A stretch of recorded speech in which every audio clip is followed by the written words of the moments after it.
નમસ્કાર ખેડૂત મિત્રો, મારું નામ છે અલ્કેશ પટેલ અને આપણી યુટ્યુબ ચેનલ છે ખેતીની વાત મારું ગુજરાત. આપણી દુકાનનું નામ છે Hindustan agro seeds Kalavad, proper Kalavad, તાલુકો કાલાવડ, જિલ્લો જામનગર. મિત્રો તો મિત્રો આજરોજ તારીખ થઈ છે 5/1/2025. હવે આજે આપણે વાત કરશું કે ચણાના પાક, ધાણાના પાક છે કે જીરુના પાક છે. આ બધા પાકનો અત્યારે ફ્લાવરિંગ સ્ટેજ છે. આપણે 2 દિવસ પહેલા પણ વિડીયો બનાવ્યો હતો અને અત્યારે પણ આપણે માહિતી આપશું કે ઘણા બધા પાકમાં પરિસ્થિતિ એવી છે કે ધાણાનો પાક છે કે ચણાનો પાક છે કે વટાણાનો પાક છે કે જીરુનો પાક છે, એનો ગ્રોથ નથી થતો. જમીનમાં કંઈક પોષણ ઘટે છે, કંઈક તાકાત ઘટે છે, જેના કારણે અમુક છોડવા મોટા થઈ ગયા છે, અમુક ક્યારાની અંદર આમ પટ્ટા પડી ગયા છે કે નીચાણ છે. બીજા સાઈડમાં જે છે ચાંસનો જે ભાગ આવતો હોય, ચાંસમાં ગ્રોથ કરી ગયો હોય અને જે છે વચ્ચેનો ભાગ આવતો હોય, ચાંસનો વચ્ચેનો ભાગ, એમાં ક્યાંય ને ક્યાંય ગ્રોથ અટકી ગયેલા છે. તો જમીનની અંદર તાકાત ઘટતી હોય, પોષણ ઘટતું હોય, જેના કારણે આવી સ્થિતિ સર્જાતી હોય છે. મિત્રો, એક સરખો પાક ન હોવાનું કારણ જમીનની અંદર પોષક તત્વોની ઉણપના કારણે આ પરિસ્થિતિ સર્જાતી હોય છે. તો આપણે એની અંદર જમીનમાં જો ખાતર આપવું હોય તો જમીનમાં તમારે આપી દેવાનું છે એમોનિયમ સલ્ફેટ. એમોનિયમ સલ્ફેટ આપો છો એટલે કે મોરસિયું. એની સાથે આપી દેવાનું છે ઝીંક. આપણે 33% વાળું 2 દિવસ પહેલા પણ માહિતી આપી હતી આપણે વિડીયોની અંદર કે 33% જે ઝીંક આવે છે રેવા ફર્ટિલાઇઝર નું, તો એની સાથે વીઘે 1.5 કિલો એ પણ ઉમેરો કરી અને વીઘે 10 કિલો એમોનિયમ સલ્ફેટ સાથે જે છે જમીનમાં આપી દેવાનું. ઉપર તમારે છંટકાવ કરવો છે તો એની અંદર આપણે 25-25 ની ભલામણ કરી છે. એ વસ્તુ ખૂબ સારી છે. 25-25 એટલે એનપીકે નો ગ્રેડ આવી જાય છે. 25-25-25 તમારા નજીકના સેન્ટરમાં મળી રહેશે, ત્યાંથી મેળવીને ચોક્કસ એક વખત ઉપયોગ કરજો. કેમ કે કોઈ પણ પાકને જે છે એની જે પાકવાની અવસ્થા છે એની ઉંમર દરમિયાન જે છે એ 17 પ્રકારના ન્યુટ્રિયન્ટ્સના જરૂરત, જીવનચક્ર દરમિયાન 17 પ્રકારનું ન્યુટ્રિયન્ટ્સની જરૂરત રહેતી હોય છે. તો આની અંદર લગભગ ઘણા બધા એવા જે છે એની અંદર આવી જાય છે. 25-25 તો આવે જ છે, સાથે આવી જાય છે મેગ્નેશિયમ આવી જાય છે 300 ppm, ફેરસ આવી જાય છે 500 ppm, ફોલિક એસિડ આવી જાય છે 2000 ppm, એમિનો એસિડ આવી જાય છે 4000 ppm, ત્યારબાદ બોરોન આવી જાય છે 700 ppm, મોલોબેન્ડિયમ આવી જાય છે 50 ppm અને કોપર આવી જાય છે 250 ppm અને પ્લસ જે છે એ મિક્સ માઇક્રોન્યુટ્રન એટલે પ્લસ જે છે એ 25-25 એટલે કે એનપીકે નો ગ્રેડ જે છે આની અંદર આવી જતો હોય છે. તો આના રિઝલ્ટ તમને ચોક્કસથી ક્યાંય ને ક્યાંય સારા જોવા મળશે. આનો જે બનાવવાનો થાય ડોઝ 20 પંપનો ડોઝ થાય, કેમ કે આવે છે કિલોગ્રામમાં, એટલે પંપે જે છે એમએલ થી નાખવામાં કોઈ રીતે આનું સેટિંગ આવે નહીં. ફરજિયાતપણે આનો જે છે 20 પંપનો તમારે ડોઝ કરવાનો, કેમ કે બોટલ જે છે એ અડધાથી થોડીક ઉપર પોણે સુધી ભરેલી હોય છે. વજનમાં આવે છે એટલે કે કિલોગ્રામમાં આવે છે, એટલે ચોક્કસથી તમારે ડોઝ કરી અને આનો જે છે ઉપયોગ કરી દેવાનો છે. ફ્લાવરિંગ જેને લગાડવું છે, આપણે 2 દિવસ પહેલા પણ વિડીયો બતાવ્યો છે કે ફલમ ગ્રો રિઝલ્ટ ખૂબ સારા છે. માત્ર આપણે એક ડોઝ મારશો ત્યાં તમને ખ્યાલ આવી જશે કે વસ્તુ શું છે.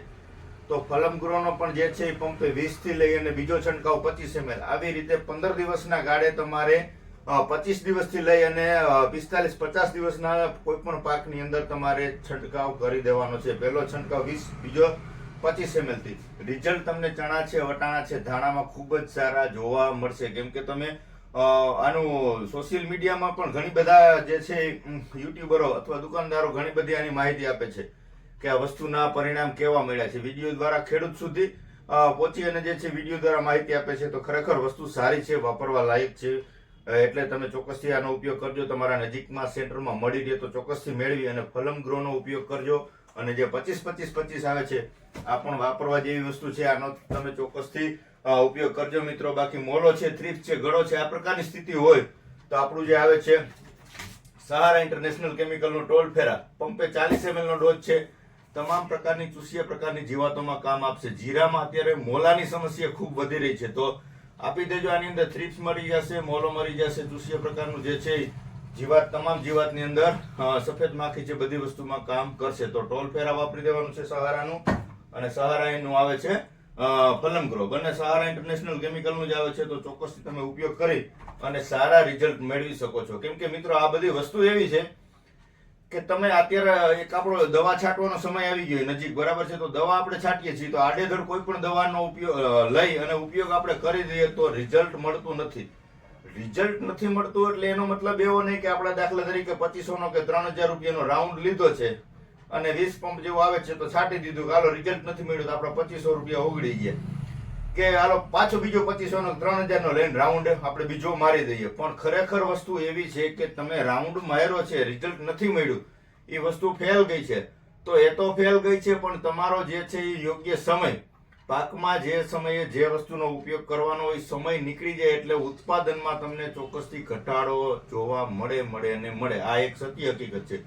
એટલે તમે જે વસ્તુનો ડોઝ મારો છો યોગ્ય માહિતી સાથે મારો.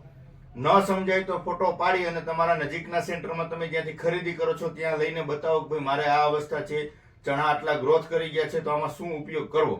કેમ કે તમારી રીતે અથવા આડેધડ કોઈ પણ ઉપયોગ કરી દેશો અને એનું રિઝલ્ટ ન મળ્યું ને 15 દિવસ પછી પાછું તમારે જે છે એની યોગ્ય જરૂરિયાત છે એ મુજબનો ઉપયોગ કરવો પડે, તો જે છે ઓલો 15 દિવસનો ગાળો ગયો છે એમાં તમારે ખોટો વેજીટેરિયન ગ્રોથ પકડી ગયો, વલ પકડી ગયું, તો ઉત્પાદન ઘટશે.